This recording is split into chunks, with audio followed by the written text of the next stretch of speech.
Welcome to the Coda podcast. In this special episode, I'm joined by the founders of the British Wedding Film Festival, Joce, Jeff, Laura and Pete. We unpack what really happened behind the scenes, the judging process, the feedback from filmmakers, and the big changes already planned for next year. Let's dive in. Good evening, British Wedding Film Festival founders. How are you guys? Very good. Hello. Very good. Hello. We have the full house today. So we previously did a podcast with just Joce on his own, and I absolutely grilled you into oblivion, didn't I, mate? You did. Didn't hold back. Took me a week to recover. Yeah.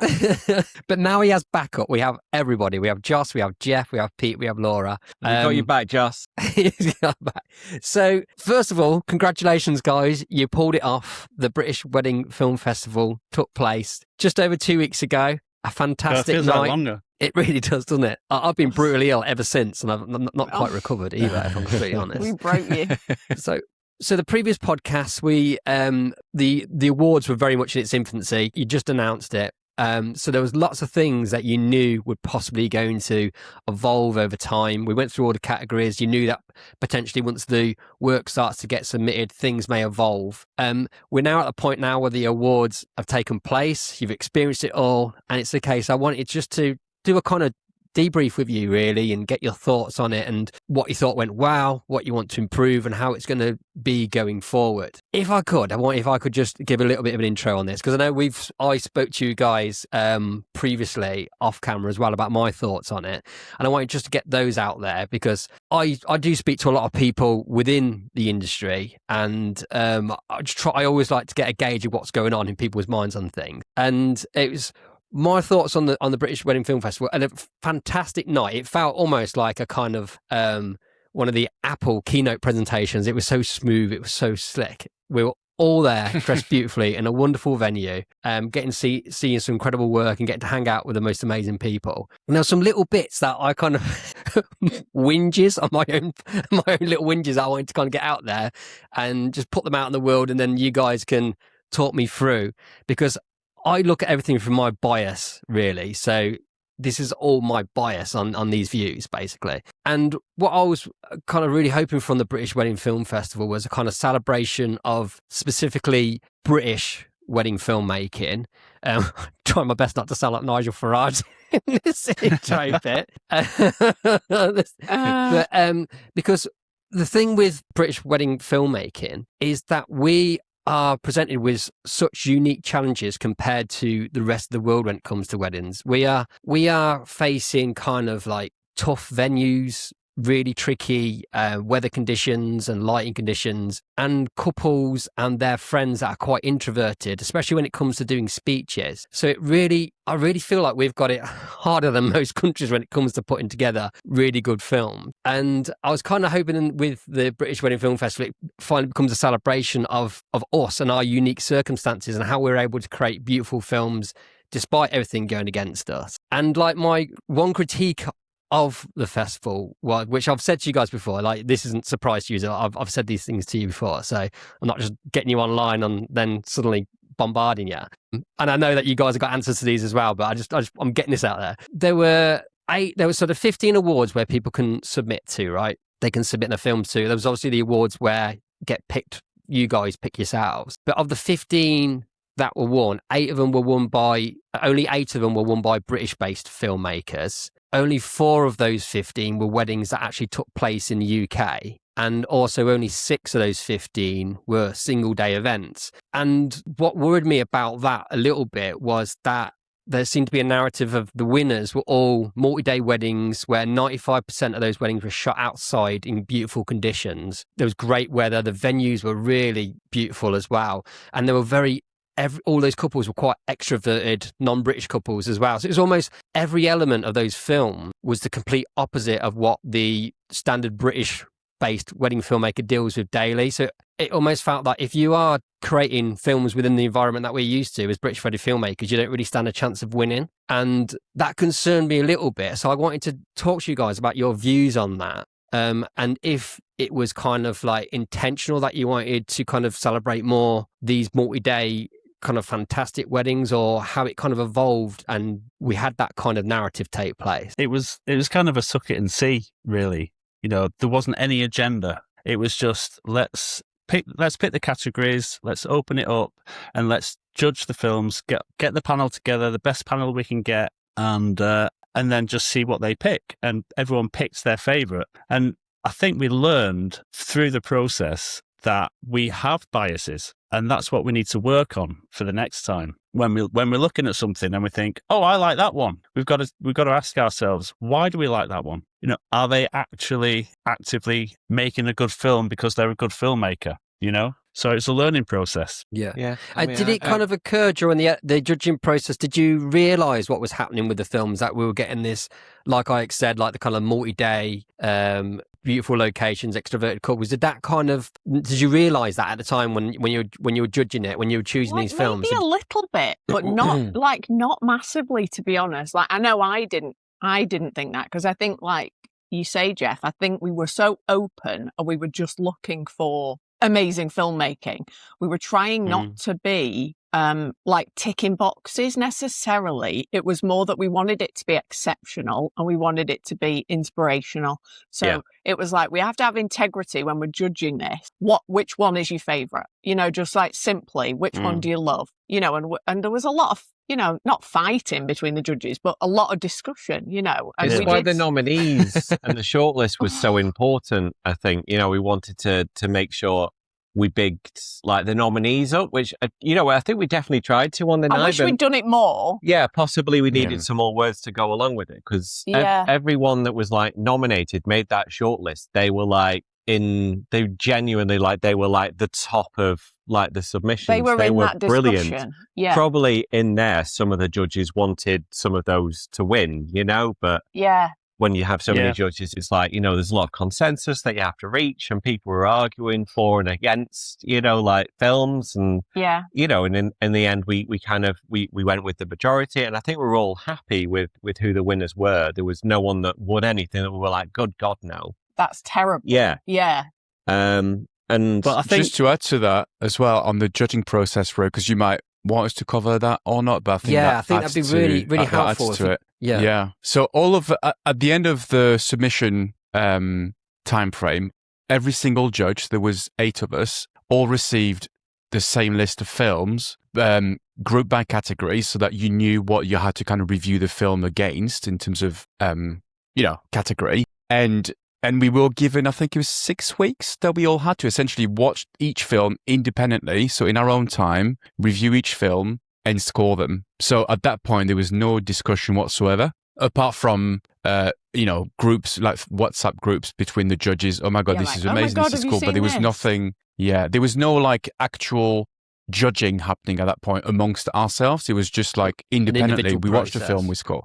Yeah. How were you scoring it? What were the scoring criteria? So it was essentially 1 to 10, as in 1 being, I mean, no one got a 1, but it was there. It was 1 to 10, 10 being exceptional for the category that it's being judged against, versus if it's just not achieving what it set out to do, then you're just not going to score it really high. And then each judge also had the option to shortlist a film for the category. So essentially it's a way of a judge saying, out of all these entries for that category, this is a film I feel strongly about. So I want that to be highlighted. So some films got, some of the films that we reviewed got essentially the full house. All the judges selected shortlist because it was that good. At the end of the independent process, we then had basically all the films, all the scores, and an average score for each of those films. The best films were then taken to the next step, which is the judges' discussion. So we had online sessions with all of the judges, and at that point we went from a total of 268 entries, that's how many entries we got, down to 90, I think it was. And those 90 were across all categories based on a minimum score, I think we had, of 8, and at least 2 shortlists. So it adds to the point that Pete was making, which is whoever was shortlisted, it's actually like, it's mega, because it means that all your judges have seen it. A score of 8 out of 10 is excellent. And at least 2 people have shortlisted your film. That means 2 of the 8 judges feel really strongly about your film. And to them, that means it's worthy of a win. So all the judges had a discussion. And at that point, it was very much, we literally went through all 90 films together, as in not watched it because we had, but discussed each and every film to create the winners and the shortlist for each category. And even then, after that, there was follow-up conversations because it was really hard. And it was hard in a good way because the caliber was really good. So does that help in terms of the process, Roo? Yeah. So, yeah. When it comes to like the kind of films, so I get that. So there's like, it's a score of 1 to 10 because I think when I say, like, for example, when I'm judging Tweet, I split it into different categories, kind of like technicality, creativity, and there's a few different elements and storytelling. But with the awards, there are specific categories for certain areas, aren't there? Say, for example, the storytelling category, you're rating 1 to 10 based on storytelling. Yeah. And the same with audio and things like that. When it comes to the film, like the kind of judge's choice, when it's a more overall and film of the year and things like that, how's that? Do you then split it into different categories when you're doing that? Or is it a case of if this film has been shortlisted for a certain amount of categories and it automatically kind of makes its way into that category? In the end, that's the decision for this year's Judge's Choice Award. It was essentially the film that out of 268 entries got the highest score and got the most shortlist. Yeah. Those open ones were the hardest, weren't they? They were, because there was some discussion about, like, you know, should it be used to highlight something, you know, like different, or should it be used to, you know, highlight a film that is already won an award, but you're like, no, it's so good, like, you know, like this is it got very complicated, the Judge's Choice. Yeah. So I think we did. It was possibly the one that took the longest, so I'm very upset you brought it up again. It's bringing back trauma. Was it like the Traitors Round Table? Everyone was. Yeah. Yeah. No, but it does, you know, I said that on the night, Roo, and I think that's another opportunity to do this. Like, all the judges, we're the founders, so of course we were highly invested into the process, but all of the other judges were as well. Everyone fought their corner for either a filmmaker or a particular film. They were just as invested as we were. And that helped so much because they did, you know, Jeff was saying we all have our bias, which is true. But when everyone brings their perspective, it does get you to think about your own, not bias, but about what you think is good, what you think is not good, the way you should look at something. We've based on those discussions, we've gone to rewatch some of the films. So the judges were so good and the judging process was really thorough in that respect. And yeah, really appreciated that from the judges. Was there ever a point though where I think like if I was in the judging panel, I'd be looking at the films, but then I'd also be thinking, yeah, but could they do it on a cold night in Stoke, that situation? Do you know what I mean? Like, yeah, absolutely. I think there's validity to that viewpoint, but I just think we all know, say like in photography awards, like, if you're in a terrible wedding, terrible venue, and you don't make it look beautiful through your skills, it's not going to win an award. You know, like when it is next to something else. So there's, although, like, I get it. Like, we all shoot at venues that we're like, oh, like this isn't everything I dreamed it could be. Also, you can't just that. There's no like mediocre wedding award, or, you know, like wedding that should have been terrible, they should have nothing, but you managed to get them a film. Like, it's impossible. We had a chat about it and it was just like, you know, how could you dress up, you know, kind of like, you know, like where you've rescued a wedding, like how could you dress that up as an award? Yeah, what could we call that? Yeah, that they can then have that on their website and show the couple their film with this award. No next one to wants to win the, you know, like best wedding in a shithole award. You know, it's not possible to. But I don't mean it like that. I don't mean it like. I know like what you mean, though, Roo. I think it's worth mentioning that a lot of people entered destination weddings, like UK filmmakers entered destination work. In all categories. What was it? Because didn't you work it out, Jeff? I think, wasn't it like 40%? 40% or something like that of all entries quite from high UK amount. Photographers as well. So almost half the entries were destination weddings. Yeah, I think most people. Did you call them photographers, Pete? A lot of. He did say that. I heard that. I think a lot of people, you know, like to think their destination work is, you know, whether they've put more effort in or whether they just love it more and then they put it into an award. Yeah. You know, like I think it does. I want to make itself. a point.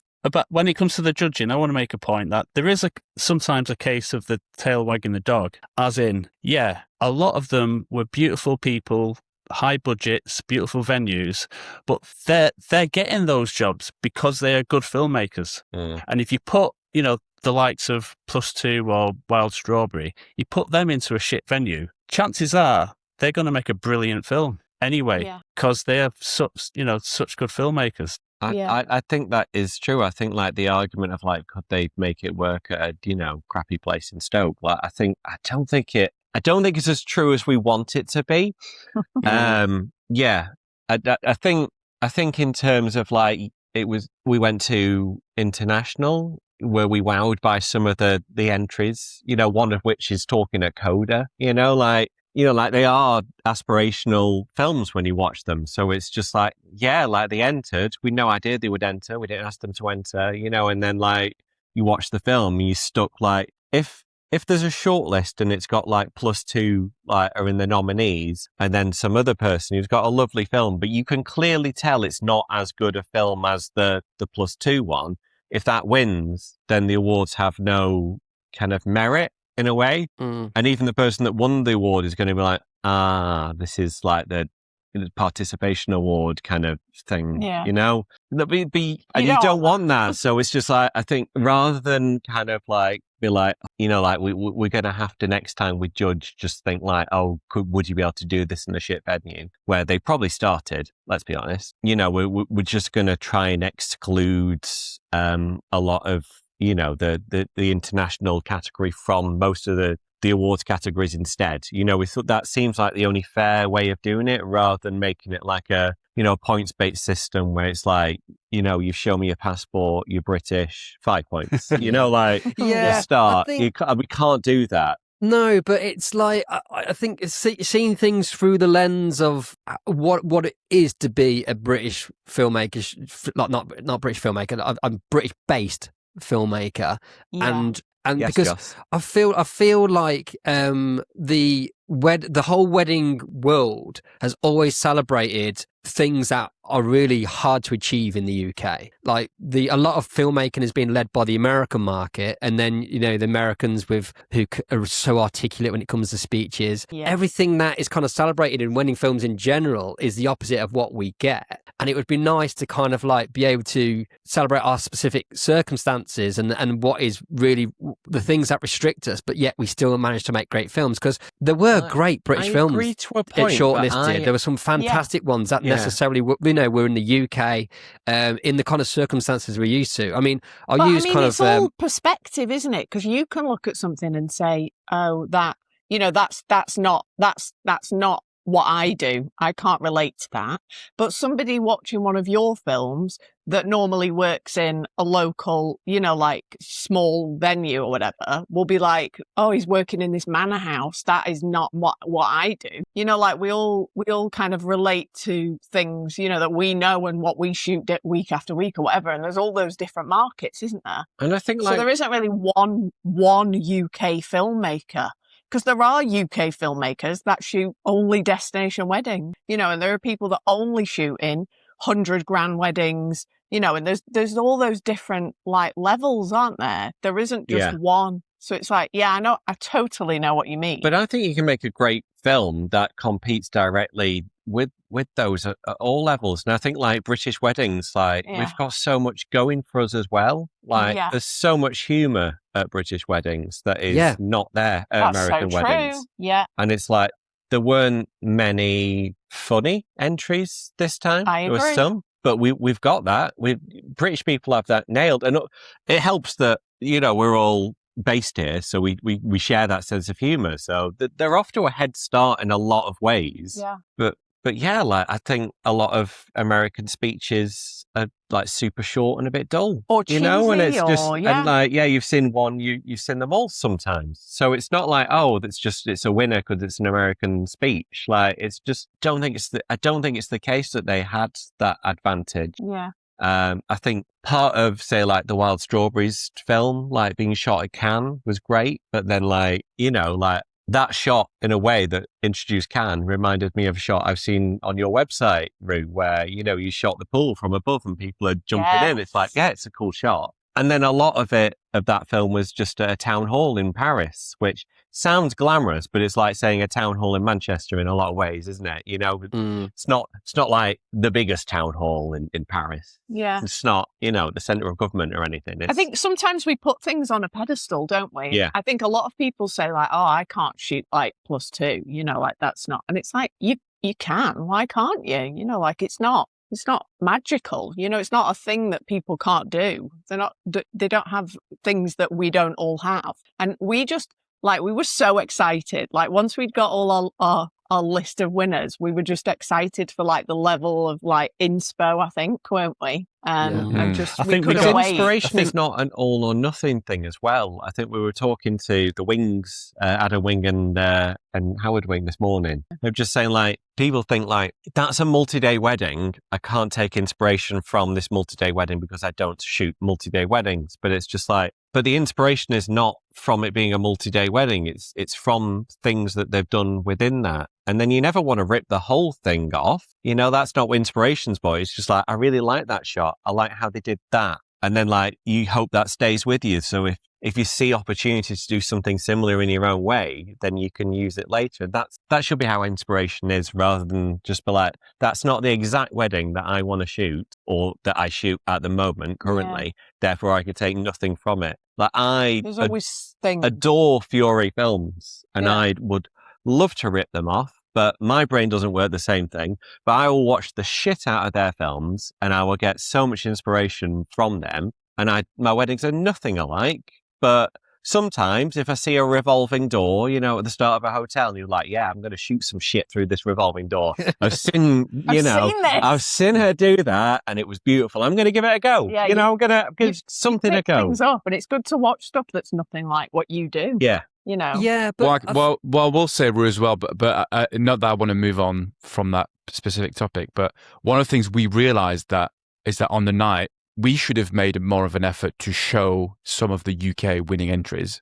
That is something we definitely recognise as a collective. That the opinion was that we wanted upbeat films to really set the tone for the evening, but also we appreciate that having shown more entries, people would have kind of looked at certain things differently. Definitely, we know that. Yeah. You know, because there's a fear that, and I remember on the night thinking this, like, because I say with Kodo, because obviously we've got like +2 coming this year, and like last year when we had like a Bottle Brush and Primavera, and I was like, oh my god, this is amazing. Like when they were showing their films, like, this is going to blow people's minds. But the overall view was more that people were like almost intimidated by it. So whereas with things like that, I look at different perspectives and it blows my mind. I'm like, yes, and I'm not expecting to go and shoot like Primavera, but just knowing that there's that exists out there and people can achieve that kind of gets me pumped. But I don't think that's shared across everybody. And I think what a lot of the vibe could possibly be at the way the awards played out is almost like a real life version of, when you scroll through Instagram and just get imposter syndrome. Yeah. It felt a lot like that because we've seen these films that just felt completely unachievable. Because using you, Pete and Laura, as like an example, I'd say like you're the best UK wedding filmmakers, but you don't create. I'll take it. But you guys, and your films are phenomenal, but you guys don't create work like that. But you're never in those circumstances. You're creating wonderful films with the restrictions that we have, you know, like I've said, like single day, tight timelines, introverted couples. Yet you're making glorious art within those kind of confines. But you're not creating +2 stuff. But if you had the same circumstances as them, you absolutely would. Potentially even better because you've got way more experience. Their brains work differently. Yeah, their brains work differently. So funny that, because I just think, like, if we do, like, we've done weddings, you know, in amazing places, and you think, well, no, it's still a Lawson film, you know, and it could have been here. And I think that's kind of what you were saying before. You know, I think it's not about where it is or what the people look like. I don't think that's not what I look for when I'm watching other people's work either. You know, it's like I'm looking for, like, we all look for different things, but for me, it's like it's got to be emotive. It's got to have a story. It's got to have nice composition. You know, those are the things I'm looking at. Yeah, that was the thing that blew me away in like the Portofino film from +2, like the composition. Yeah. I was just like, every single shot So thoughtful. Really pretty. And I was just like... Was that the styled shoot one, though? Was that the... Because that don't count. But you can't do that on a wedding day. Of course you can, though, can't you? It's just thinking that they weren't taking days to do that. That was like a little fun thing to do, wasn't it? So it's just taking. Yeah, but they didn't have a registrar knocking on the door. No, I'm not saying but just all the shots in a day. It's why I'm always moving my tripods around in speeches. It's just when you have time, just try. Just you got to try and pay attention to the composition, and it's just that's what you can achieve under ideal circumstances. You know, they could achieve under ideal circumstances, but you find yourself at a couple shoot. So many videographers will shoot the couple shoot, with the photographer, and the photographer might say, do you want anything? And they'll say, no, I don't, they're like, I don't know. Because they don't lead that and they don't have any ideas and they've never thought about it. And it's why? You can absolutely take the couple for 5 minutes and go get some beautifully composed portraits. It doesn't need to be a whole story like the Portofino film. But I thought people would watch that and get some inspo and be like, I really want to work on my composition. We're visual people. Something a little bit extra. And I think a lot of people did. I think we're talking as if everyone was really upset at every decision. I don't think that's the that's case. Unfair to say that because, like I said, this is just a lot of this. I'm talking now. This is my bias that's coming into play here. I just wanted to get that out there and for you guys get your saying this is not that. I think everyone's saying that's not true at all. Yeah. Talking about that Portofino film, I thought it was relevant to champion that because that's another stream that we can add to our industry to compete with. It's getting harder and harder to compete with all the content creators and the photographers are starting to shoot videos. If our skill set is one step above them, in that we can do a pre-wedding shoot, with creativity of that level, then they can't compete with us. So I think we should look at that and think, I want to add that to my arsenal. Yeah. Taking our skills that next step, creating a more of a void between us and a definition between us and content for that kind of thing. Yeah. Leveling it up a little bit. Yeah. And also go back to the inspiration you take from things. I just thought, what my favorite bit in the Wild Strawberry, the one that was in Paris and Cannes, that my favorite shots were the ones of the parents or the grandparents in the town hall. Yeah. And I think that is achievable. But it looked like a moment where I forget to film, something that you could have done during the signing of the register or something like that, where I'm always just I'll just pack my tripods up and pick up all the mics. It's just maybe there is fodder. Yeah. Just to add to that, it's not just obviously the way it's shot helps, and but in this case, we don't think the location was actually a factor because it's a town hall. But it's also the way it's edited and the way they've constructed the narrative around it, and the pacing and the music that comes with it. It is an all-encompassing thing we looked at. You know what I mean?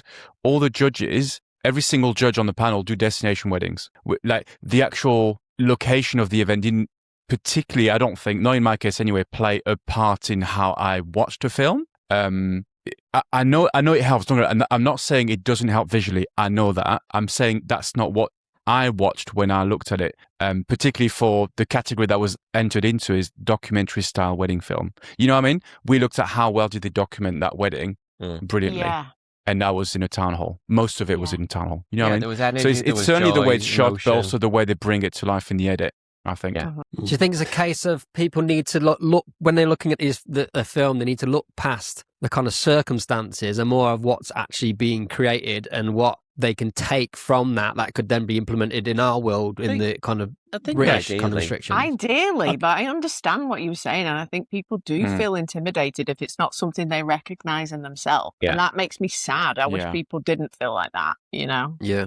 But it's not a problem next year because they can't enter Best Documentary Style. We'll get to that. We'll get onto that because that's the thing, isn't it? I'm changing my mind now. I've told myself round now. I'm like, nah.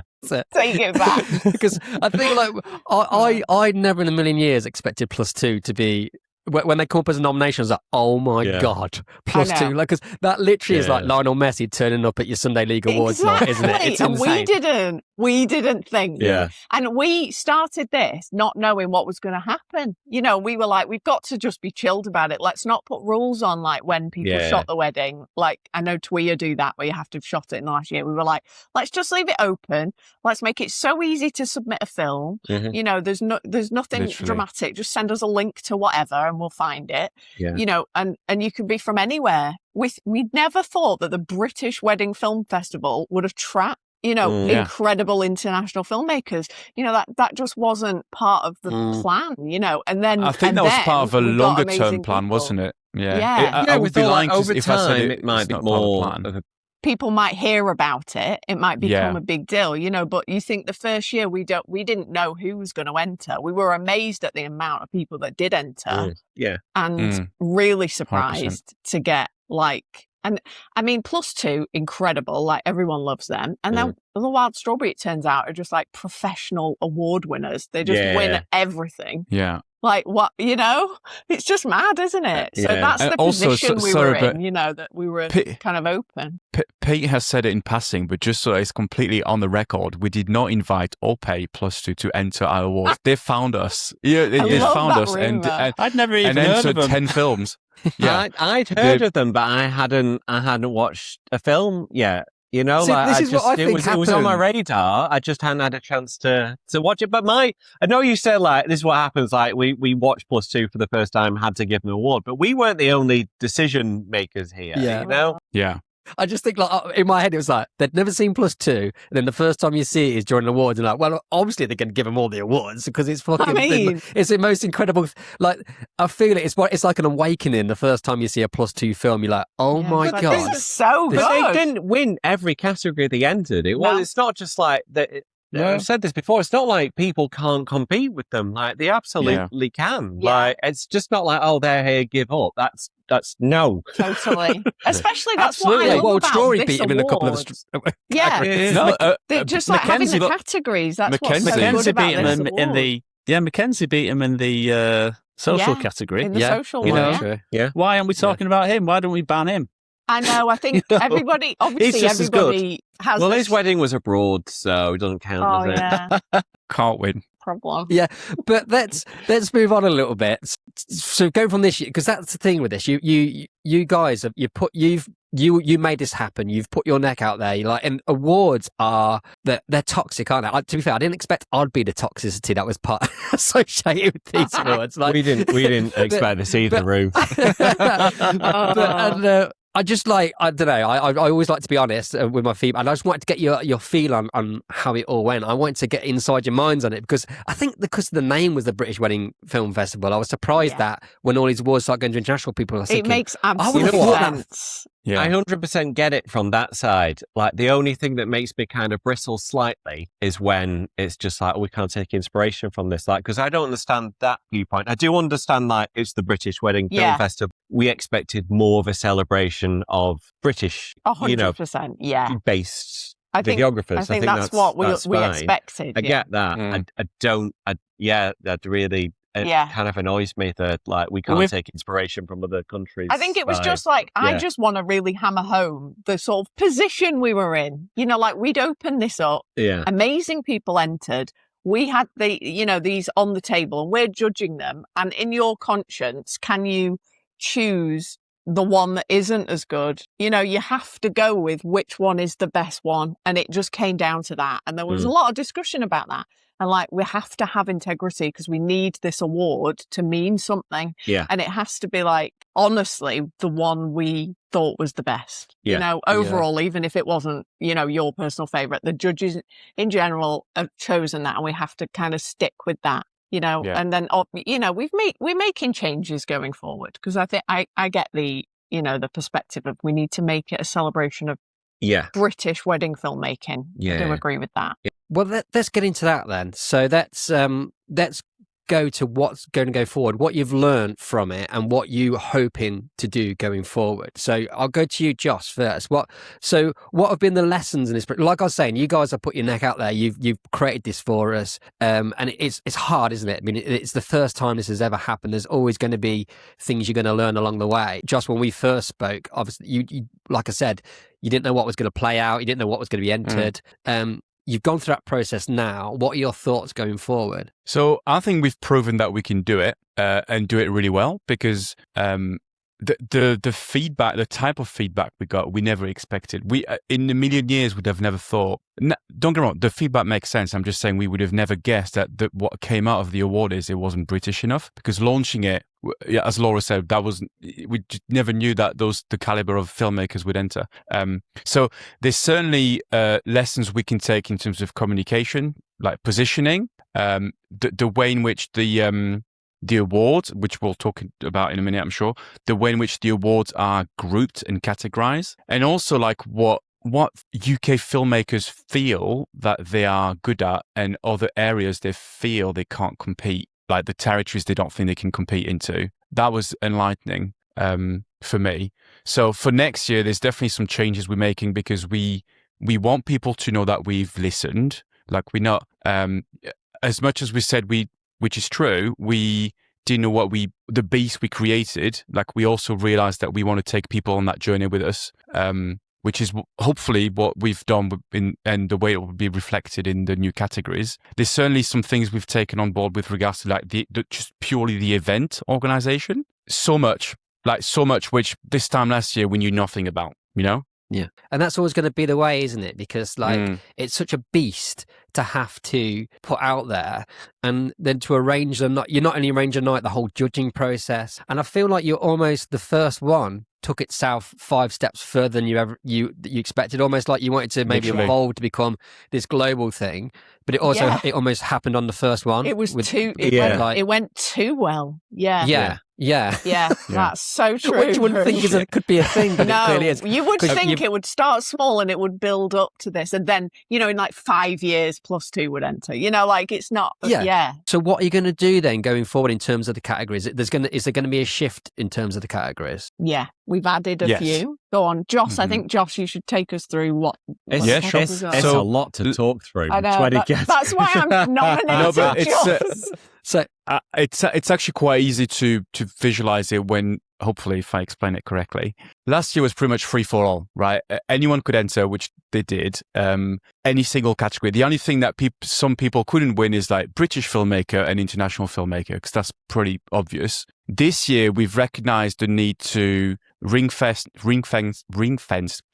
certain categories specifically for UK filmmakers, whilst allowing UK filmmakers to also, for lack of a better term, compete with international filmmakers. So some categories are UK filmmakers only, and there are 14 of them. So only UK, and by UK filmmakers, that is people that are shooting weddings in the UK can enter. Best storytelling, best audio design, best cinematography, best social edit, best UK wedding film. A new one, best destination wedding film, as in this is for British filmmakers shooting weddings abroad. This is separate to another award we'll talk about in a minute. Best elopement film, best emotive wedding film. We really wanted, because we think that's what UK filmmakers are good at, pulling on people's heartstrings. So we want a film that makes us cry. That's the best way to put it. We want to watch it with our tissues. For the right reasons. So those are my favourite. I'm excited about this new category. This is the one I would enter. I was going to say, I've got a few I could enter to that, but it wouldn't be for the right reasons. Imagine. Two more new categories. We've got best city wedding film and best rural wedding film. I can't say this word well, but rural. No, you did rural. That's perfect. good. Yeah. Best documentary style wedding film. Oh, did you? Judges' Choice, Daddy Breakthrough Filmmaker of the Year, and British Filmmaker of the Year. So that's 14 categories which are specific and only for UK filmmakers.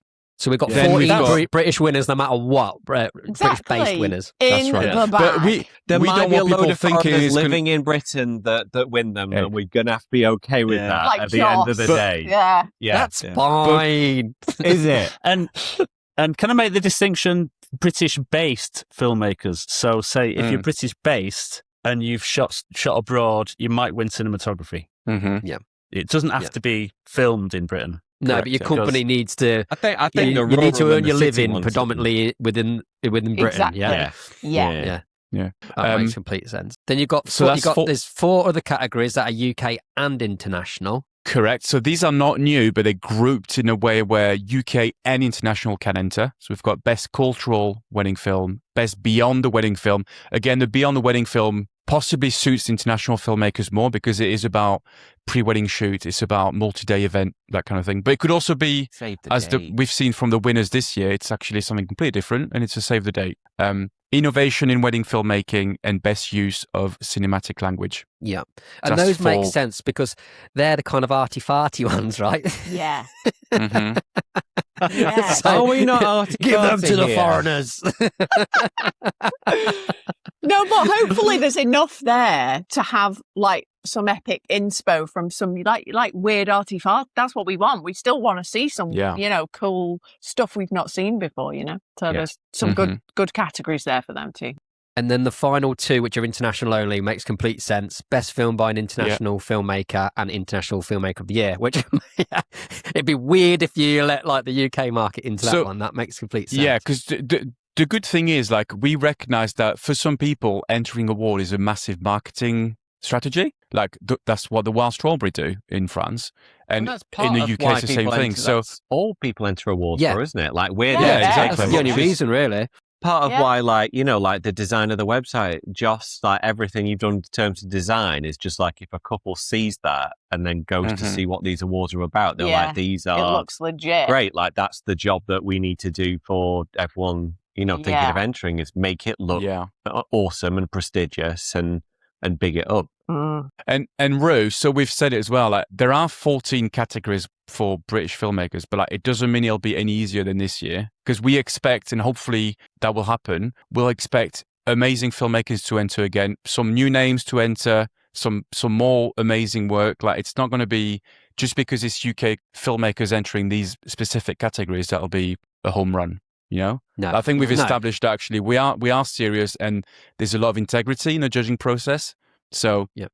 But that's the thing is though, like the British films that were in categories that didn't, were won by international ones, they were still amazing films. Like, there's amazing British work out there. But yeah, so I love this. I love this. This to me feels perfect because I think you want a couple of things. Like, there wants to be that celebration, like I said, of British-based filmmakers creating great work within the kind of realms and restrictions of our culture and how wedding days play out over here. But then there's the room as well to get that inspiration from those kind of international filmmakers. But the way it's balanced now, whereas that kind of inspiration this year may have felt really intimidating to people, and it'd be a case of, well, I've never got a chance of winning one of these awards because, just the way it's set out. This format now going forward is more a case of this is what else is out there. This is what can be achieved. Take that kind of inspiration and bring that into your work as well. Because I think my main worry with it was, and I've got this about the whole kind of wedding industry, is that a lot of the education about wedding filmmaking has always been about going to these shooting destination weddings and shooting 5 a year for £1 million, and like creating a business model that's not actually sustainable for 95% of people. It's like the people that were teaching that have achieved it, but it doesn't mean you're going to achieve it. So it almost felt like the narrative again was a case of like your films are only worthy if they're like, these destination weddings. If you're, they must be charging a fortune to be doing these weddings in these locations.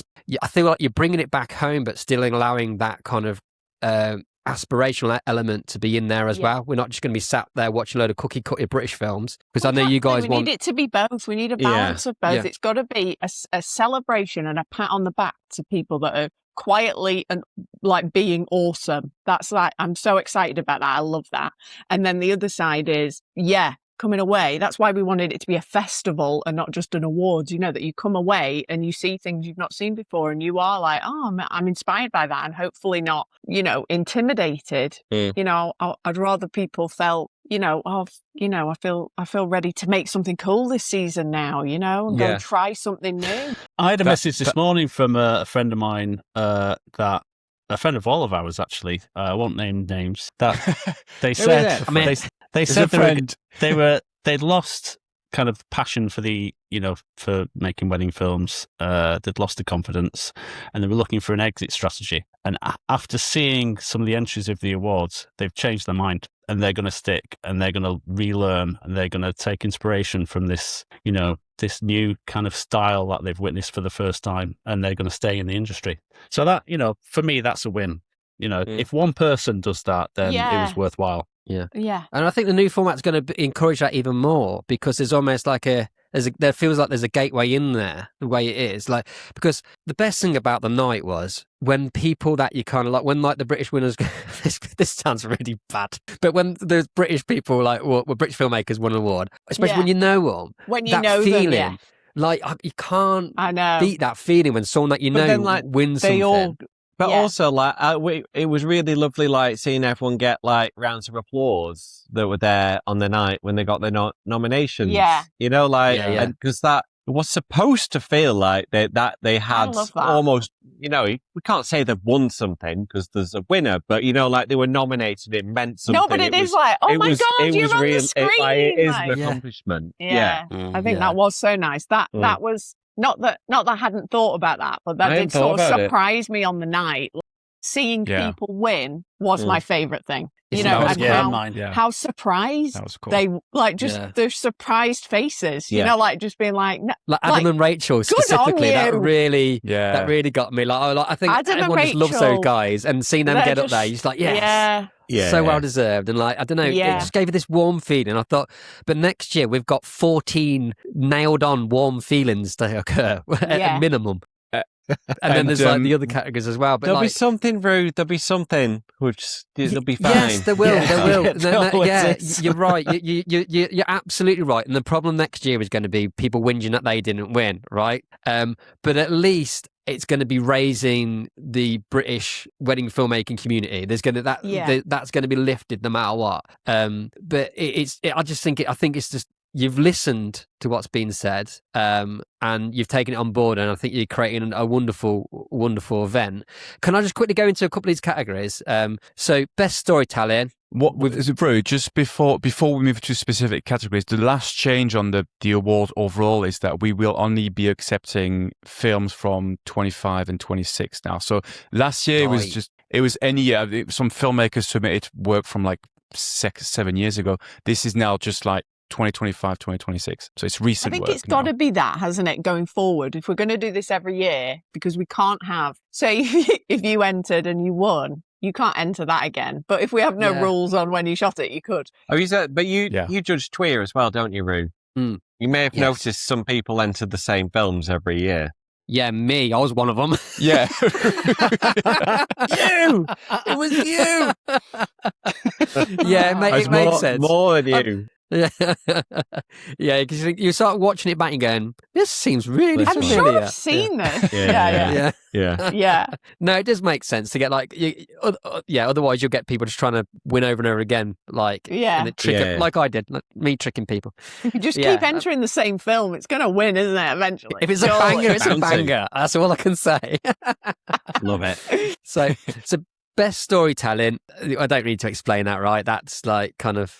Well, okay, one little thing. From this year, what kind of things were you noticing in films in terms of storytelling that were really, the judges were really clinging on to, that they really enjoyed in films? Storytelling was a really strong category, wasn't it? Everyone entered that one. I think reflected in the number of shortlists. Like British strength, actually, storytelling. A lot of people think about that and kind of focus on that, don't they? And to be honest, like, all the judges, like, different things stand out to different people, and that is just the way of the world, isn't it? Yeah. So I couldn't say like, oh, the judges as a whole are looking for this, and this, because I want to say something on that. So starts off with personal vows, end with Father the Bride. Exactly. So it's so subjective, isn't it? For me, it was just like, right, when the storytelling, like, category, and then you watch the films and you have storytelling in mind, but you've got to watch a wedding film. I've not got like a checklist in front of me. I can't, because it's more like, there were days worth of films to watch. So it was, what did I think about this? And it's like, if it's a good film, it scores highly, and then you come back to them later and rewatch, and you just think like, which is, well, what's a good stood out story? to me. What am I enjoying about this? And like then you kind of go into more. Well, there's films when you don't realise like the time, like there's some films you watch and you're like, yeah, how long's left? You're like it went. But So then other ones you don't. Yeah. They're for me the ones that captured me. Yeah. You get lost in the story. You need to be immersed in it, and you need to know. You need to know the people a little bit, by the end it's of it. weird but sometimes I think all the ones that, got scored high initially, you rewatch, can you pick up more of the story, like, as you go on? Yeah, because you've watched it like the one 4 times or, that won, and like, there's just like, there's beautiful bits in the speeches about, like, and he can't do the speech, his wife's doing his speech for him. And I don't know, it just got me in the heart, so it was, It's a strange experience being submerged to so many wedding films, though, isn't it? Yeah, it is. Like, it really is. I can pick off films like nominations from the awards. I was like, I'm surprised that didn't do better. I'm just surprised that one didn't win. But it's a different experience when you've had loads of wedding films all in one go. So imagine certain themes you become numb to because they're shown by so many films, like the repeated themes and stuff. When something's a little bit different, I bet it pokes through the crowd a bit more and it kind of catches you a bit. Yeah, it's true. Possibly. Yeah, go and watch the 260 wedding films and then watch one that's really weird and you'll remember the weird one. That's so true. Yeah. Well, it's true. Like, I think it got to a point where the really good films were so memorable that we just had to say, oh, the film about X, like just a single moment. It was like, yeah, I know which film that. It just became like a so easy. It's so memorable. The one with the tits in the shower. Yeah. Hi guys, it's Roo here, and just a quick break to tell you about brideandgroom.video. Brideandgroom.video are a team of incredible wedding editors who are here to help support you and get your editing queue under control. I recently received my first edit back from them and I've been blown away by the results. I could have delivered that film straight away with no alterations whatsoever. I was really amazed with how they created the story by matching the B-roll to the narrative audio and keeping that flow throughout the whole film. That is a key feature of my own films, so it was great to have a film done by somebody else that still feels like a Roo Films film. So if you are struggling to get wedding films out the door and you're drowning under a pile of editing, I highly recommend brideandgroom.video to help you get back on track. They will help you make films that still feel like you've made them yourself. And if you use the code CODA75, you get £75 off your first order. Now let's get back to the episode. The biggest shock for me is just how subjective this all is, because we had differing opinions, and for I can't remember which category it was, but we referred to the actual movie industry judges, the 2 movie industry judges, because we were fighting about it. We couldn't come to a decision, so we said, okay, let's put it to them. They were like our liaison officers, weren't they? Yeah. They'll sway us one way or the other. And you know what? They came back with opposite opinions. The opposite, yeah. So we're like, oh, that's no use. Yeah. That's a really good point, though, because it wasn't like it was opposite. It was just more information, wasn't it? It wasn't. It's like they hadn't been able to make a clear decision, and they just had a load more thoughts. And now we're just like, we had enough thoughts. Yeah, because the thing is, if you compare, say you've got like 4 weddings, in 4 films in a pile, like they're all really good and they're all really good, like in different ways. And it's really, really difficult. You'll know from doing TWIA. You'll know from submitting to TWIA when you're looking through your last year of films. Yeah, you're like, is and this you're just one like, better? which is better? Or your last 5 years. What's my shortlist of my own films? I don't know. It is so difficult to say why I like this one more than this one. Yeah. And to have to think about it yourself and then to have to discuss it, in the group and really form an opinion on everything is really, it's really hard. When at the end of the day, you're like, cold night in Stoke filter. But could they? Yeah. Just run through that. They could. Next year, that's what we'll think every film. That's a good point, actually. Do you think you could arrange like a model and something for +2 to shoot a cold night in Stoke let's before? Test them. That's a good idea. Cold night in Stoke. I've always had this thing in my head. What would you do? Here, go. Next year's +2 at the Ashes wedding barn. will be, it'll be I like the Ashes. When I first went to the Ashes, I thought that was beautiful. That was like one of my first barn weddings. Yeah, can I just say, people moaning about barn weddings? Like, fuck off, I love a barn. Like, well, award them then. Like, come on. We are. How many barn weddings did we get? Not many. There was so few because people we don't like a barn. Yeah, people are really weird about barns. I like barns. I love barns are my bread and butter. Unless it's a barn in France, then they love it, don't they? Yeah. You know what you've done now, don't you? Now there's just only going to be barns. That's what the rural category's for. I love a barn. Well, exactly. That's what the rural category's for. It is. If barns are your bread and butter, then barns and farms and country estates, anything. If you can see a sheep from the window, that's the category. Yeah, there you go. So it can that's be the only criteria. Scotland, rural. If you can see a sheep, it's in. And if you can see like more than 20 cars, you're in a city. Yeah. So doing this with the that kind of category, where you got like a city wedding, you got rural wedding as part of the categories, that is going to encourage people to delve into their portfolio a bit more and get those weddings and bring them out, rather than when they were probably worried that this isn't in France, so what's the point in submitting it? It now it brings it home a little bit. Where you said a city wedding in London brings a whole different set of challenges. You basically deal with a morning prep somewhere, you go to a town hall somewhere, then you've got a this red is bus what I'm to go. saying. That's the hardest. But that's why I think we're saying the same thing. What I'm saying is that it's good to highlight these things, but the rural, I can't say this word. I'm not going to say it. Why can't we just call it the barn and farm wedding film? I've lost my train of thoughts now. I don't know where I was going with this. Man, sorry, man. You tripped up you confused yourself. You're actually saying it fine as well. You're just in your own head. Yeah. It's because it's the way it comes out of my mouth. I'm like, this is weird. Anyway, let's moving on. It's okay. Don't worry. Yeah. I don't know what I was going to say anyway. So the category audio design. Now this is a new one because is this kind of like a merging of two old categories? Yeah. So what were the categories before? Best use of sound and best use of music, was it? Yeah, best sound design and best use of music. And I think this is just more leaning. It's just like a sound. Best sound, isn't it? But best sound sounds a bit rubbish. It is. It's a merging. Yeah. So it's sense, and that incorporates factors like for example, this year's best use of sound winner is Molehill. Best sound design is Molehill Media. Again, the way in which he puts together a story, that is the perfect category for him, or one of the perfect categories for him, because he incorporates music with the tempo of the film, with the interviews that is recorded. So it's merging those skills together. It's not just like your music is great or you've done really good speeches recording. It's like having that as an entire piece that we can watch. You know, if you took away the visuals from that film and just listened to it.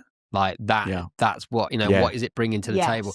Alex, right, is a perfect example of what we were talking about. Someone like taking inspiration from things that felt completely unachievable from the British market and bringing it to the British market and achieving it. So he saw like kind of Justin Porter style that any one of us had before, if we'd watched any one of Justin's films, we would have gone, can't do that with English people. Like we don't like speaking on camera. We don't, none of that would have felt right. But he's taken inspiration from that and then brought it home and then just created something wonderful. So it can be done. It can be if people can get over that fear and chase what they like. Fear. Yeah. Don't be intimidated. Just give that thing a go. Yeah. If that's something you're drawn to and you like. Yeah. But by all means, like, don't just do stuff because you think it's like trendy. Yeah. Like we loved +2 and Wild Strawberry and we shoot nothing like them. It doesn't mean you have to shoot like them to be like, no, that's good. I get it. Or just to take inspiration from them. It's like, it's fine to not want to be that filmmaker. But... Like, I love how they infiltrate people. I think that is their massive strength, that they get people to be completely like themselves and weird. They let them get their weird out. And like, that is something we're up against with English people, and that is a massive challenge in our job. But then I think British have got nice weird quirky weirdness that could have captured. Quirky weirdness. And like, I think people are more used to it now. Like, Like, more people will cry in front of me with a camera now than I thought they would. You know, like, it's not an impossible dream. Plus, I think a lot of it is just like these stories we tell ourselves about what our couples are and who they are and who other people have. Like, I've shot weddings in Italy for Italian people and you know, French people in Switzerland. And it's just like, they're really fucking similar. You know, like, they could be awkward and, you know, they can be like full of joy, just like British people can be, you know? I don't... We've got to work that bit harder then, haven't we? If we feel like we can't get it out of them, we've got to work that bit harder. Because I think what I love about Plus... But that's it, I think. We need to work past our shyness. Yeah, to bring it out of people. Yeah. But you see, Plus 2's influenced all over the UK now, British filmmaking. But what people are taking from, they're leaving those in between bits in the films, those rough, where we all grew up on like Phil's perfect compositions and that kind of the Phil White blueprint. They are so the opposite from that. They kind of take the in between bits. A lot was cutting out, leaving them in, but the soul is in those bits, is in those elements, and that's kind of like when I look at Plus 2, I like. I don't want to recreate them completely, but I want to bring a bit of their soul and a bit of their heart and bring that into my films. And I think we can all achieve that. If you are still delivering your wedding films on a USB or struggling to find a sleek, professional way to showcase your work, it's time to upgrade your delivery experience with VidFlow, the ultimate online gallery for wedding filmmakers. With VidFlow, your couples can watch their wedding films in stunning quality on any device, including their TV, making it easier than ever for them to relive their best day with family and friends. Plus, with custom branding, easy downloads and cloud backup, you get a premium, hassle-free delivery solution that makes you look as professional as your films deserve. I've been using VidFlow for the last year and my couples have been amazed by its slick interface, especially on their TV.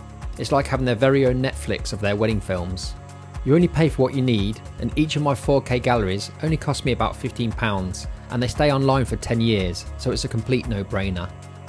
Join thousands of filmmakers who have already made the switch, and try VidFlow for free by using the link in the description. Take your film delivery to the next level. Now let's get back to the episode. One of the things I've noticed watching all the entries is there is definitely a UK style and, dare I say, template. Like the UK entries actually felt a bit similar, and a lot of it is about music cutting to the tempo. You know, it's very much like beat match, that kind of thing, where a lot of the international entry, I'm not saying it's better or not, it's just an observation. The international filmmakers don't give a shit about it, you know, the peak of the music. It's just about the vibe, the overall vibe you watch over 5 minutes, and like every shot is 2 seconds because that's the beat of the music, you know? That was interesting, I thought. And I guess that's what comes into play as well, isn't it? Because like I said, I'm guessing the vast majority are UK entries, right? Two-thirds. 70%. You're looking through a lot of films, and if a lot of them are having the same kind of rhythm to them, you become numb to it, and you almost, as soon as something, like we said, something is in there a bit different, cut a bit differently, put together differently, that's going to stand out. And it's worth people taking it on board going forward, thinking, what can we do to mix this up? Which doesn't necessarily mean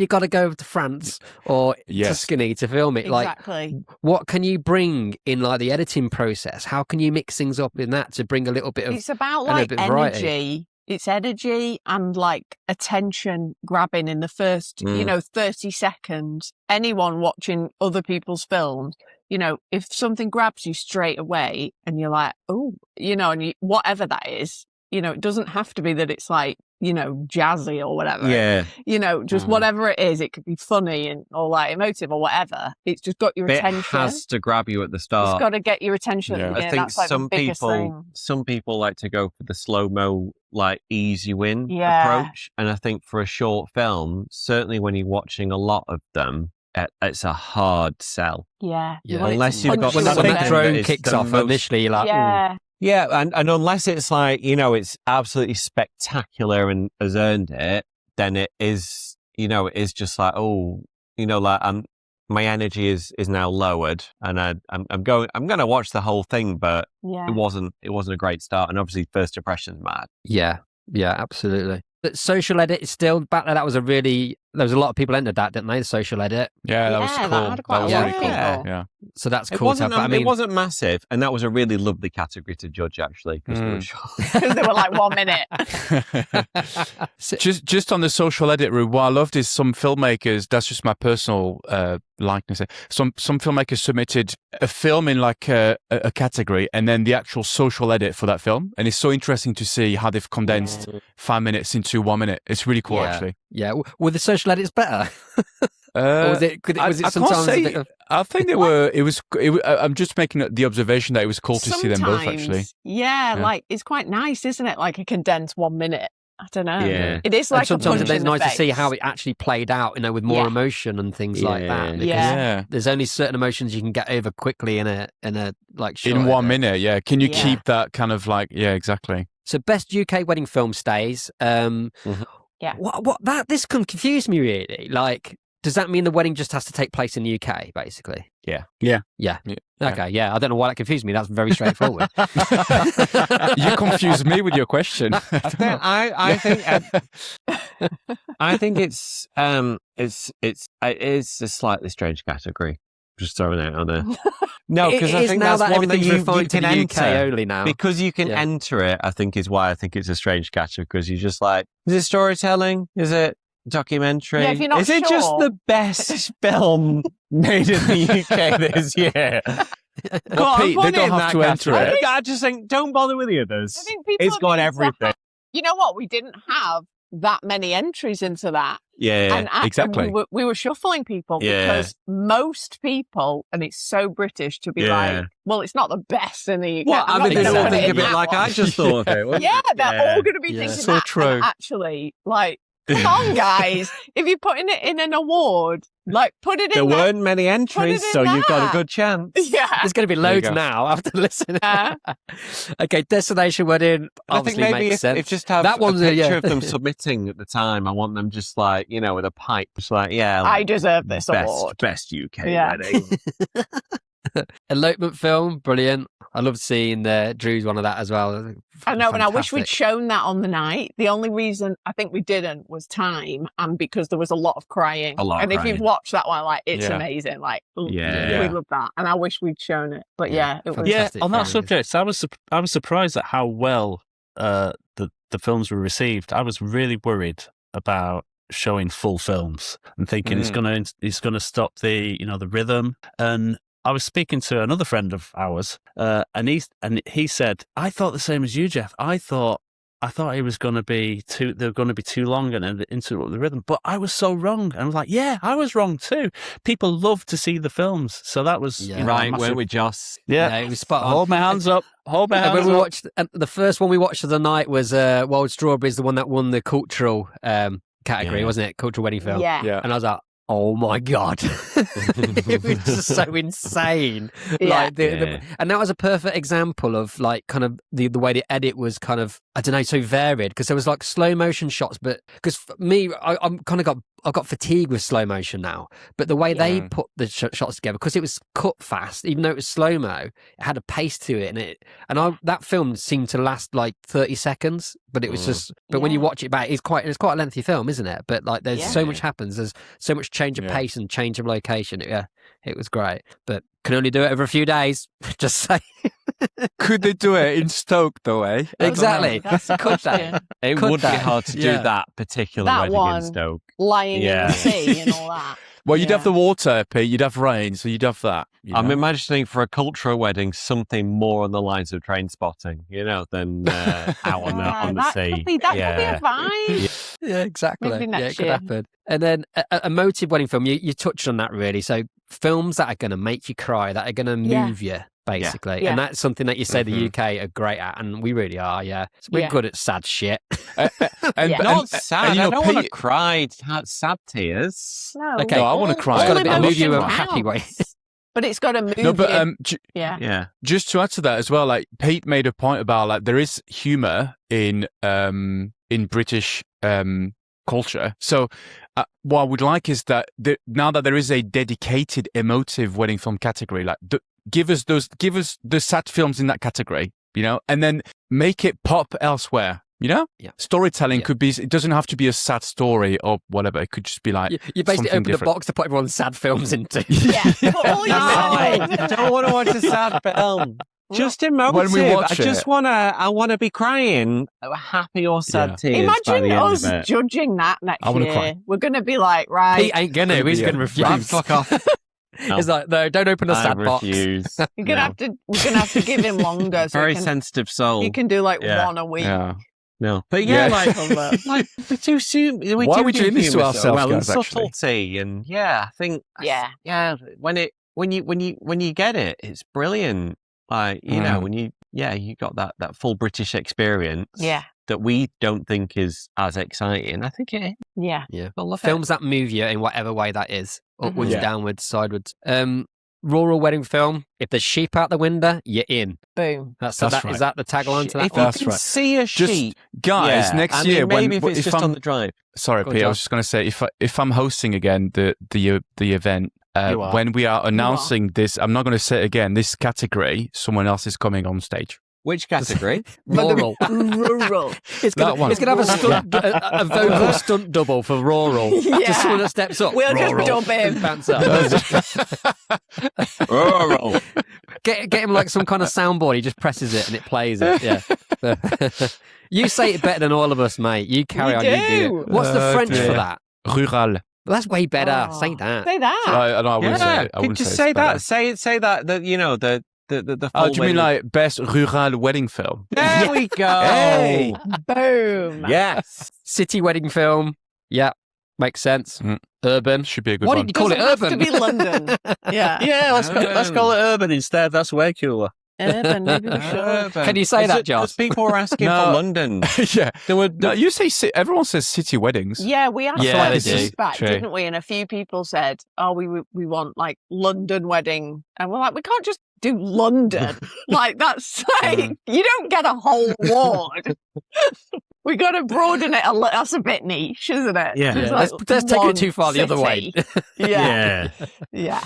Documentary Okay, style wedding film. Now, this one I'm still confused about. This You one- guys was enlighten- so hard. This is such Yeah. a problem. So Yeah, we this was envisaged as the like fly on the wall, but what we I are would in say, video. What I would and a say doc- we do, like a documentary style filmmaker, someone that's not posing stuff, it's fly on the wall.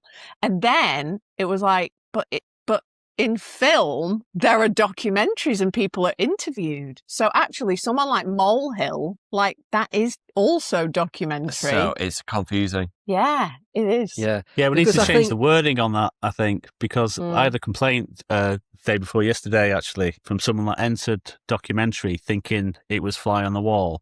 And the wording on the website is fly on the wall, kind of, Yeah. and, the winners and the nominees were all interviews. So we need to either change the wording or make it, we need to do something about We need that. to refine that, don't we, that one? 'Cause it was Yeah. confusing. It was a very awkward category to judge as well, because there were a lot of unposed weddings that were in that lent a lot on like detail shots and venue shots and stuff that really also didn't meet what I would say is like a documentary. Documentary is supposed to be people based, isn't it? It's Yeah. in my opinion, you're documenting the people, I like, would say and the it's like shoes hanging in a unposed tree shouldn't be there. Like even if the photographer Oh, put right. them there, Yes. Yeah. it's It's basically reportage photography, but video. That's what I would Yeah. say it was. But is Because it? in my head, I'm But that's- thinking but the that's fly on the just- wall is what we all do. The only thing that there's Yeah. either people that do fly on the wall or people that do interviews. And I'm thinking they can both be done as documentaries, so I everyone can go know. in this category. We're Yeah. so confused. we are That needs- confused. It needs Yeah. some work. That needs some work. We will decide what it is. Will we? I think eventually we will. Damn it! I thought I had the scoop on I the don't know. final layout of the Why awards. don't you but the tell us screen- what it is, Boo? Tell us what it should be, Ruth. You tell us 'Cause, what like, it is. You turn on Do the interview Netflix and style you because watch that's a nice. That's growing. That's like No, a really 'cause- interesting way of but putting a wedding that's- film together. That's a documentary. You put on Netflix, you want to watch a documentary, you're watching There would a be Molehill interviews. film, you're watching Yeah. an interview film. So it's Yeah. like documentary in the film world is the right word for that. Yeah. I reckon And scrap what it. we're after is Scrap it. is something different, and we don't know the word for it. So we want Because But we it's got like the very right entries wedding for it this year. specific. I don't think there was confusion amongst the entries. We got the right entries for that category last year, didn't we? Jeff received a complaint. Yeah, but Yeah, one person apparently- doesn't make a. there's always one. Apparently, the wording for the category was Fly on the sounded wall. more like fly on the wall, like you're not going to Yeah. interview anyone or do anything Quick, like change that. it, Joss, before they screenshot it. Yeah. I guess all wedding films are documentary, aren't they? That's what They all that's what are. I'm saying. I know, yeah. that's the thing. And If the it is setup just bits are set fly up by on the wall, photographer, not us. Yeah. So we just put the text like reenactment by actors. Yeah. Like- Yeah. Okay, judge's choice. Like you said that earlier. This is what you think is the creme de la creme of the films. Something that we want to highlight. No. is- Not Yeah, necessarily. exactly It's that. just Yeah. something we need to highlight. It's not necessarily the creme de la creme, the best of the best. It's something that's interesting. And for example, Mackenzie's weird film was nominated, and it wasn't because we think. Sorry, yeah, Scott, if you're listening. That No, I is mean, what we all should be doing. It was because we loved it, and we didn't know why we loved it. We thought just it thought, was cool and weird. I love that. I don't know why I love it. I think people Yeah. need to see it. And I So it's agreed like a wild with that, card. and I thought there would be a backlash about that if that won. You know, it's just like, it's weird. Is it weird in a way where it's like winner weird? You know, so it was. Yeah. There's a whole thing. You know, it's because it was close. I think that one. I think judge's choice is kind of like a wild card, isn't it? You were saying that the other day, Jeff, weren't you? That it's a really good one for us to have in our back pocket, so that if we feel like someone's almost won one, but not, but it was brilliant, and we still want people to see it, then that's perfect. So it's not quite hit the mark for what For category whatever it's in, for one example. it's in, yeah, but it's worthy maybe it's of just something. brilliant, yeah. Or maybe it has, Well, and we just need to celebrate more. I don't know. It's something I that think- we have to. Yeah, I think it's something that deserves. I think it's if a film comes along that's brilliant, but so brilliant that we haven't got a category for it because the filmmakers just got a weird mind and has experimented in a way that we didn't foresee, then we can say, yeah, that's the judge's choice. You know, there's no category for it because it's sometimes different. things It's just different don't to quite any- fit. Yeah. Yeah. Breakthrough filmmaker of the year. So what is the criteria for that? Is there like a been in business certain for amount of like years 3 you have to be years. going? Yeah. 3 Yeah, years. we isn't went it? with 3 3 years, years, yeah. I think, didn't we? Yeah. Yeah. Brilliant. I love that category because, like, that's that Yeah. one where I don't know. I love people that when they're just they come out.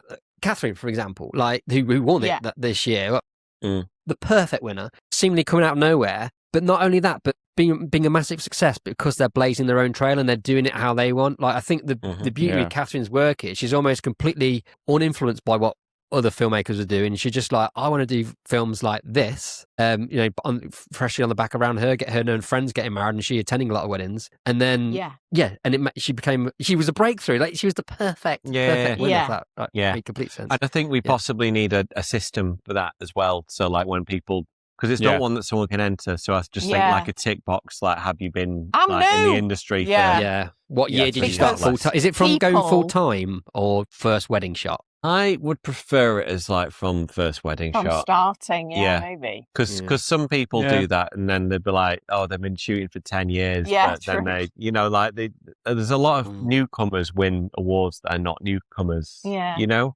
Yeah. And it just feels like, like fair enough. Like those are the rules. It just doesn't seem like they're quite the newcomer. But I think it's important that they're marked out when they enter because, like, someone like Catherine, you wouldn't know she's just started. I mean, that's why she's won. You know, like you can't tell. So you know, yeah. And like Alec, I mean, I can keep banging on about Molehill, but I mean, he's 2 years? Yeah, 2 years he's been going. Like it's insane what people can achieve. Yeah, I think he would have been and considered. Rob Page as well. Rob Page, like how long has he been going? Like a year? Yeah, I was in that. I think that goes back to what we were saying before about. I think when you first start, you're more fearless than you are. Yes, 10 years down the line, you're not being conditioned. And I think you've not been conditioned, and you're not worried. You're just playful, and you're just trying things and seeing what you like, and you'll do weird stuff. And I think that is where creativity lives. And so I think, miss those days. Yeah, these new people. That's what why you want about Jeff. Like you're changing things up all the time, getting your iPhones out. The reason why I'm drinking Hazy Jane right now is because I've just delivered a film and I'm shitting myself. Oh, Other beers are available. I know that feeling well. Have you not had the message back yet, Jeff? No? I have, yeah. I've had it. Yeah, it's a celebratory beer. Yeah, she loves it. Hey! Not getting sued. Woo! Hi, it's Roo here. Just interrupting the podcast to tell you about the Coda membership. The Coda membership is for filmmakers who want to level up their work and join a supportive community. You get access to an ever-growing library of online masterclasses by some of the UK's best wedding filmmakers. On top of that, you'll also get free access to our Coda workshops that are taking place up and down the country. These are hands-on days where we share, critique and improve our work together. You get online access to all of our conference talks, and if you've been struggling to get a hold of tickets to our sellout conferences, with the membership you now get first dibs. So come and join us so together we can learn, grow and connect. Visit coda-conference.com or click the link in the description below. British Filmmaker of the Year then. So how do you go about that? Is it from looking at the films that are submitted and the ones that are like consistently getting the great ones that films have ranked really highly in scores and shortlists? We argued a bit about that, didn't we? There were a lot of people that were like championing who they thought, Well, when it's that. when it's like that, that's a big award, isn't it? And you're like, well, I really think they should win. And I you loved really how think seriously that. people took it in a way. That was nice. I'm certain, and I'm positive when I say this. Every single filmmaker, British filmmaker submitting an entry was considered, and we talked about them. And some at the end, it got to the point where there was probably 3 or 4 where we talked about them. And I don't just mean in passing. It was like, no, like we specifically talked about what they do and not just the films, but like things they post on Instagram, how they post on Instagram. That their was website. one where it went more Twitter where we did go further out. Deep into, You have to, I guess, don't you? Because it comes to a certain point where you need a point of difference.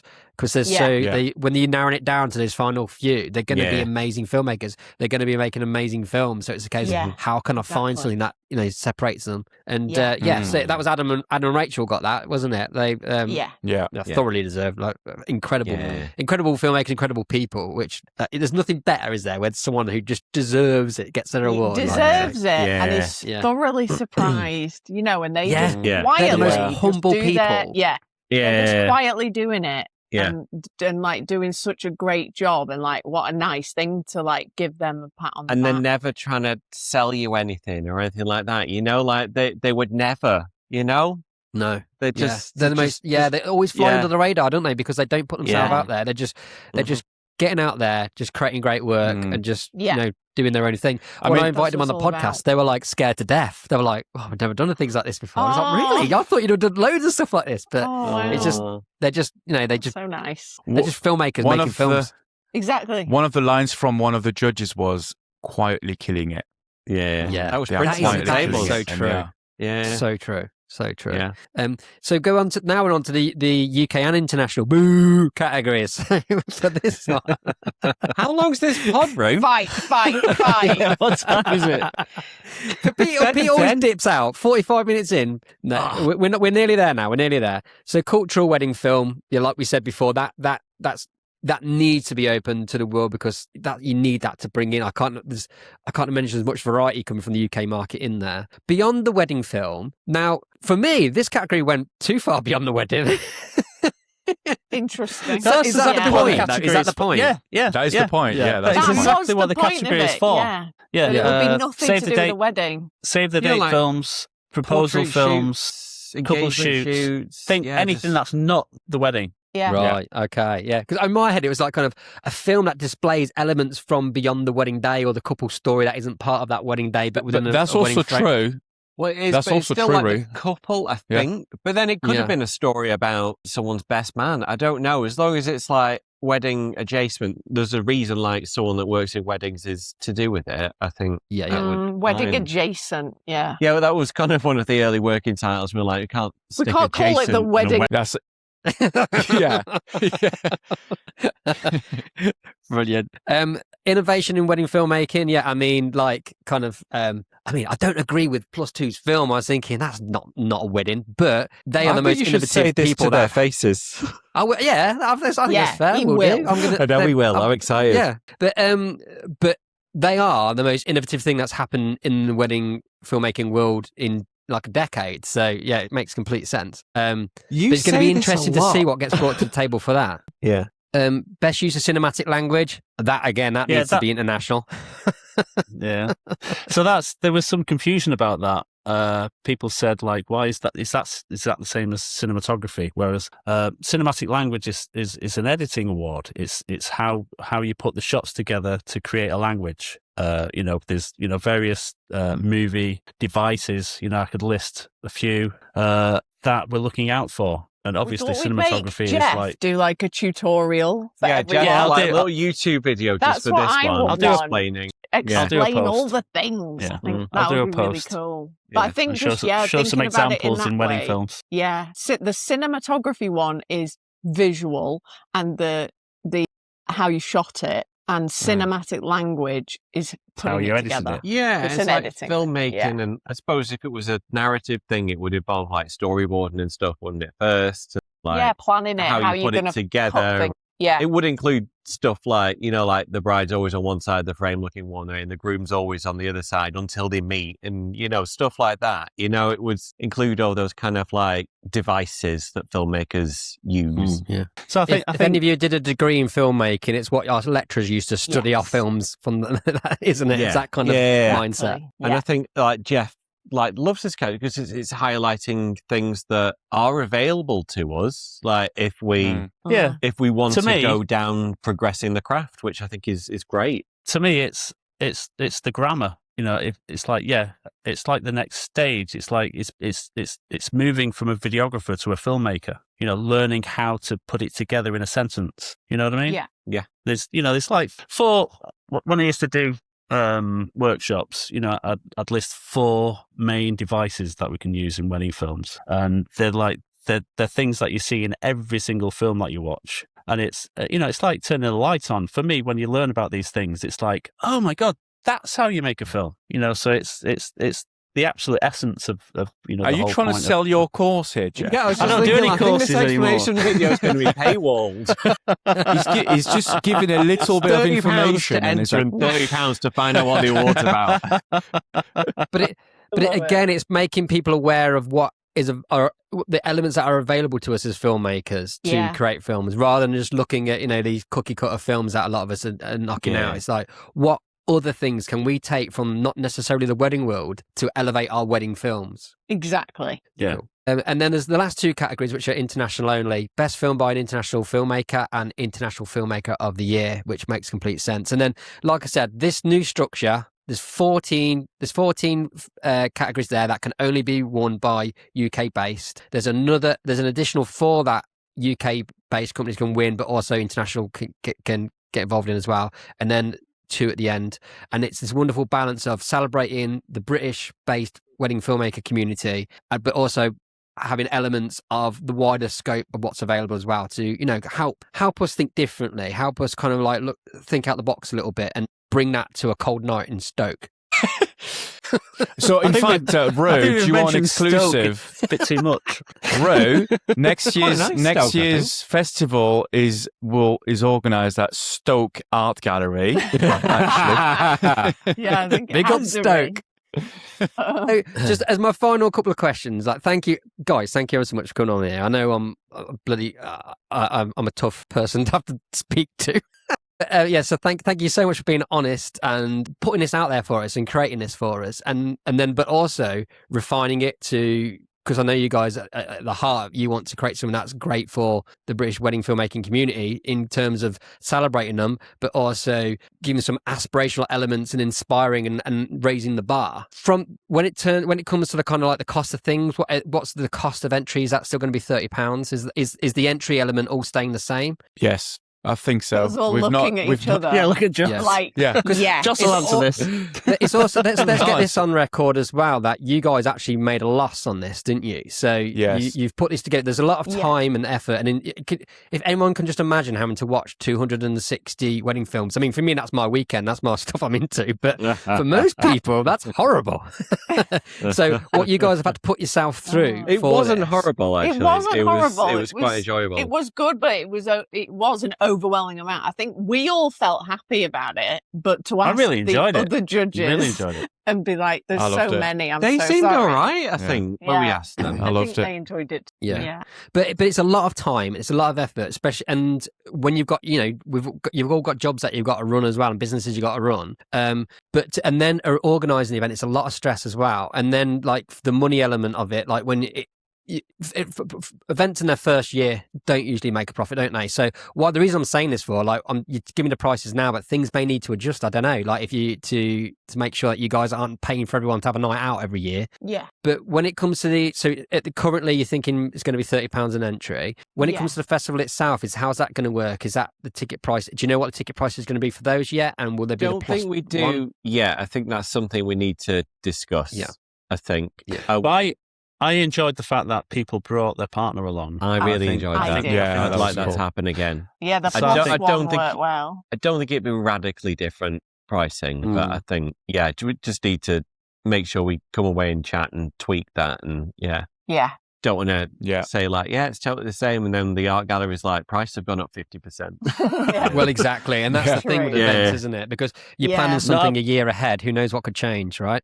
Yeah. Yeah. And not having the, extra loud band, that everyone had to go into. Yeah, so the band, it started off too loud. They turned it down, and that was perfect. But so like, we all escaped to the gift shop so we could hear each other. Yeah. So I was there. Not having them will save a bit of budget. That was safe. Yeah, good chunk. But I'm hoping the gay bar karaoke stays as well for next year. That was awesome. That needs to be like an official. Yeah, we'll formalise that. Can we put that on the invite, Joce? What do you think? Can that be on there? Yeah, or is that going to absolutely. cheapen it? Absolutely. Guys, thank you for doing this for us. Thank you for listening to me whinge.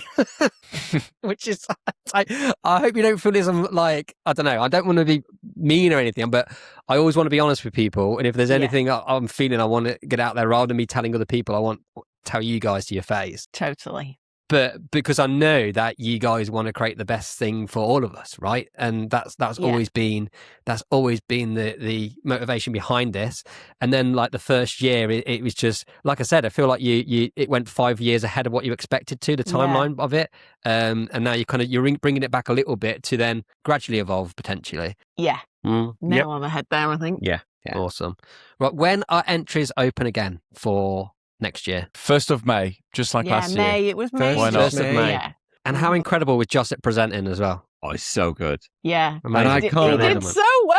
I cannot wait for him to say rural next year. I cannot wait. Right. On that note, guys, thank you again for your time tonight, especially you, Pete. I know that you can't last past 40 minutes, so you've done really well tonight. An hour and 47 minutes. Oh, you've done really well. It's also my second podcast of the day. I don't have a voice. Sorry, so Mr. Big Shot. Oh, my God. So busy. So I shall leave you to your evenings now, and Jeff can celebrate his wonderful delivery of that film and the amazing feedback he's got as well. Well done, Jeff. Yeah. Enjoy the rest of that beer. Was it a new edit as well? Was it like new, quick? Is it wacky? You know what? It was a little bit +2 inspired. A little bit. There we go. It was a bit like shaky camera, people running around, and so that's why I was shitting myself. Where was it shot? In Stoke? London. Look, unless it's in Stoke, Rue's not going to be interested. Thank you for listening to this episode of the Coda Podcast. To find out more about the other educational resources we have on offer, including our annual conference and yearly membership, please visit coda-conference.com.